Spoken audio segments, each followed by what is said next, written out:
4 a.m., 65 meters below the churning surface of the Gulf of Oman. On the limestone shelf south of Keshem Island, the ocean floor is no longer just geography.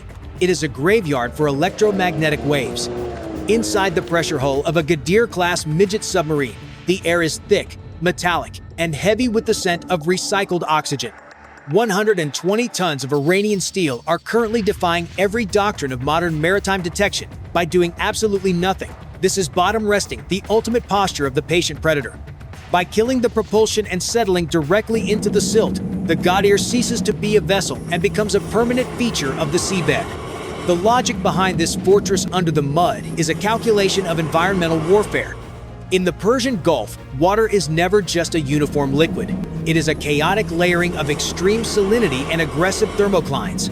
These temperature gradients act as a refractive prism for Western sonar systems. When an American destroyer sweeps the area with active pings, the sound waves don't bounce back with a clean return. They bend, scatter, and dissolve into the thermal noise of the shelf. It is a hall of mirrors where the environment itself refuses to tell the truth, effectively turning a cheap, mass-produced hull into an invisible predator.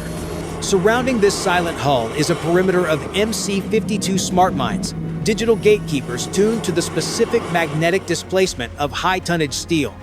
They don't wait for contact. They wait for the handprint of a billion-dollar adversary.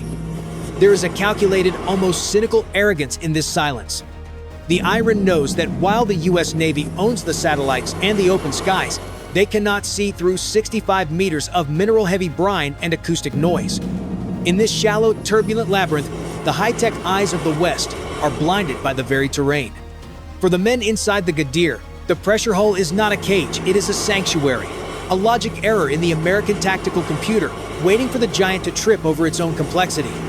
While the Ghadir-class sub sits paralyzed by its own need for stillness, the predator of the deep arrives with the poise of a ghost, 15 nautical miles from the objective, at a depth of 150 meters.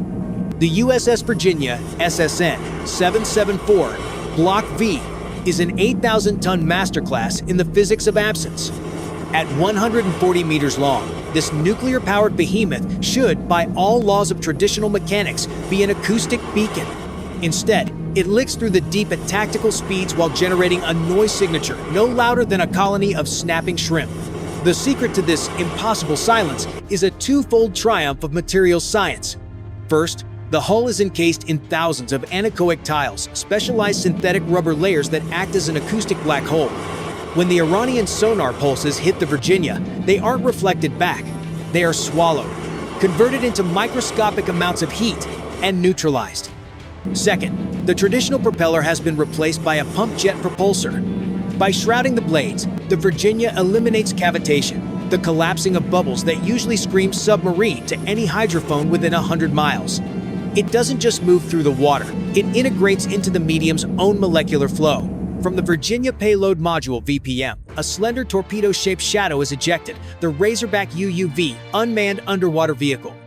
In the theater of modern naval warfare, the Razorback is the A-list actor of the deep. It does not merely emit noise, it performs a perfect, high-fidelity simulation of an American supercarrier. Through sophisticated acoustic spoofing, the Razorback's internal processors generate the specific acoustic signature of massive gas turbine engines, the rhythmic hum of auxiliary cooling pumps, and the unique cavitation frequency of a 100,000-ton flat top. To the smart sensors of the Iranian MC-52 mines, the data is unmistakable. The big prize, the carrier they were programmed to kill, has arrived. The result is a tactical masterstroke that borders on the cynical. The Iranian fortress under the mud, so carefully constructed on the logic of magnetic and acoustic triggers, becomes its own executioner. As the Razorback glides through the kill zone, the MC-52 mines begin to wake up. They sense the massive magnetic displacement and hear the roar of the simulated turbines. A chain reaction of underwater explosions erupts across the limestone shelf. One by one, the gatekeepers of the Gulf detonate in a frantic, misguided attempt to destroy a ghost. The seabed, once a sanctuary for the Ghadir, transforms into a chaotic furnace of pressure waves and debris. Inside the Virginia, there is no dramatic celebration, only the measured, rhythmic focus of a crew watching a series of planned events unfold on their consoles. As the seismic blooms of the MC-52 mines appear on the sonar displays, the hull feels only the faintest ripples from the distant detonations, a physical confirmation that the theoretical model was correct. The Iranian defensive line hasn't just been bypassed, it has been elegantly neutralized by its own logic. It is the ultimate victory of software over hardware, a demonstration of how a ghost can dismantle a fortress simply by rewriting the rules of the encounter. The Virginia glides forward, its dark, rubber-clad skin untouched, having cleared a path without ever needing to reveal its true position. At 4:20 a.m., the final variable of the equation arrives from 30,000 feet. The P-8A Poseidon has no need to see its target, it only needs to listen. Deploying a sequence of digital sonobuoys from its belly, the aircraft establishes a calculated grid that transforms the Gulf of Oman into a massive acoustic sensor array. Within the mission suite, an advanced AI functioning like a genius mind hearing a needle drop in the middle of a cheering stadium initiates the surgical process of noise filtration. It meticulously strips away the chaotic symphony of the Persian Gulf, discarding the rhythmic hum of civilian tankers, the biological chatter of reef life, and the shifting of silt to isolate a single anomaly: the faint, mechanical hiss of the Ghadir's air purification pumps. Once the algorithm locks onto this specific mechanical signature, the digital ghost of the Iranian sub ceases to be a mystery and becomes a fixed set of GPS coordinates.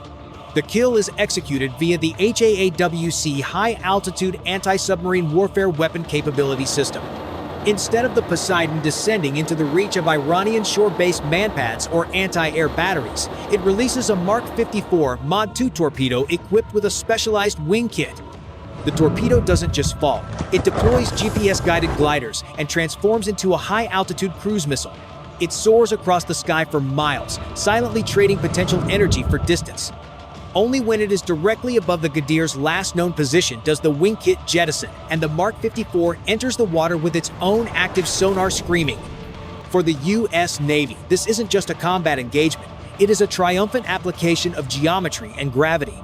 By staying at 30,000 feet, the P-8A stays safe from the fortress below, turning the traditional risks of ASW into a one-sided calculation. The Iranian crew, despite their mastery of the mud and the salt, finds themselves targeted by a weapon they cannot see, launched from an aircraft they cannot hit. In this new era, the ocean floor is no longer a sanctuary. It is merely the bottom of a vertical kill box where the hunter holds all the high ground. 65 meters below the surface, the silence is shattered by a sound every submariner fears: the high-frequency chirp of an active seeker. It is the Mark 54 Mod 2 announcing its arrival, its sonar ping slicing through the water with the clinical intent of a surgeon. Inside the Ghadir, the calculated atmosphere of the bottom resting phase evaporates in a heartbeat. Contact. Active sonar at 340. Range closing fast, the sonar operator screams. The sterile discipline of the past few hours replaced by raw, jagged adrenaline. The commander's response is instinctive, honed by years of asymmetric warfare drills. Launch decoys, port and starboard, all ahead, flank, break our profile. The Ghadir, once a ghost, now becomes a roaring beast. The electric motors scream as they draw maximum current, pushing the 120-ton hull forward and sacrificing every ounce of stealth for raw, kinetic speed. Behind the fleeing sub, a series of acoustic decoys are ejected canisters that bloom into acoustic flares beneath the waves. These devices don't just make noise, they simulate the specific cavitation and machinery hum of the Ghadir, creating a hall of digital mirrors designed to seduce the torpedo's brain away from the real target. Hard to port. Take us into the shelf shadow. The pilot yanks the controls, banking the agile midget submarine into a jagged limestone crevice. They are weaponizing the very terrain they once hid in, hoping the rock formations will mask their signature and break the torpedo's acoustic lock-on. It is a high-stakes gamble. At these speeds, one wrong calculation in the narrow trench means a fatal collision with the seabed. In this suffocating kill box, the engagement has devolved from a high-altitude math problem into a primal, claustrophobic chase. On one side is the Mark 54, a programmed predator executing a search-and-destroy algorithm with cold, digital persistence. On the other is a crew of flesh and blood, their lungs burning with recycled air, trying to outmaneuver a machine that doesn't feel fear. This is the moment where the military calculus meets human grit, a desperate race between the binary certainty of a guidance system and the unpredictable. desperate brilliance of a pilot fighting to stay alive for just one more minute. Inside the Ghadir, the air is thick with the smell of ozone and terror. The sub is straining at its structural limits, hugging the jagged limestone walls of the shelf. Decoys away! Signal masking at maximum! The sonar operator shouts, his eyes glued to the oscillating green lines on his screen. For a fleeting moment, the decoys seem to work the incoming acoustic signature waivers. It's turning. The ghost is taking the bait. But the brain of the Mark 54 is not easily deceived. Through a process of sensor fusion, the torpedo compares the static, repetitive loop of the acoustic decoys against the frantic, cavitation-heavy thrashing of the Ghadir's propeller. It cross-references this data with the last known GPS coordinates provided by the P-8A overhead. To the torpedo, the decoys are merely background noise. The Ghadir is the only variable that fits the mathematical profile of the target. Commander, it's not turning, it's diving, it's going under us. The Mark 54 doesn't aim for the hull, it aims for the water beneath it. This is the lethal geometry of the underhull detonation. As the torpedo passes directly under the Ghadir's keel, its magnetic influence fuse triggers. The resulting explosion doesn't just hit the submarine, it rewrites the local environment.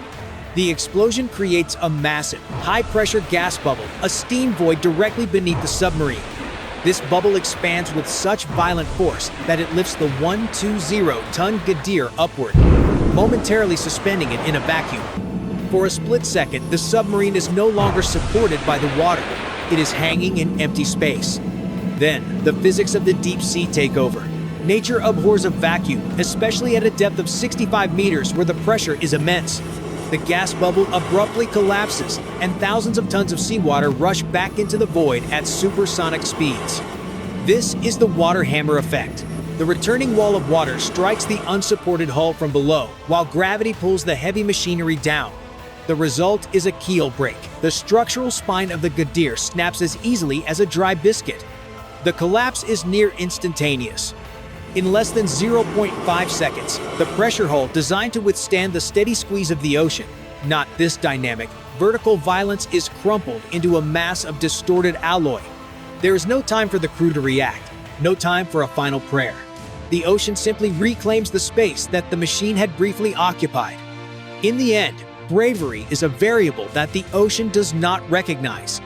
When the math of the steam void is triggered, the only thing that remains is the crushing weight of the deep, reminding us that at sea, the only true authority is physics.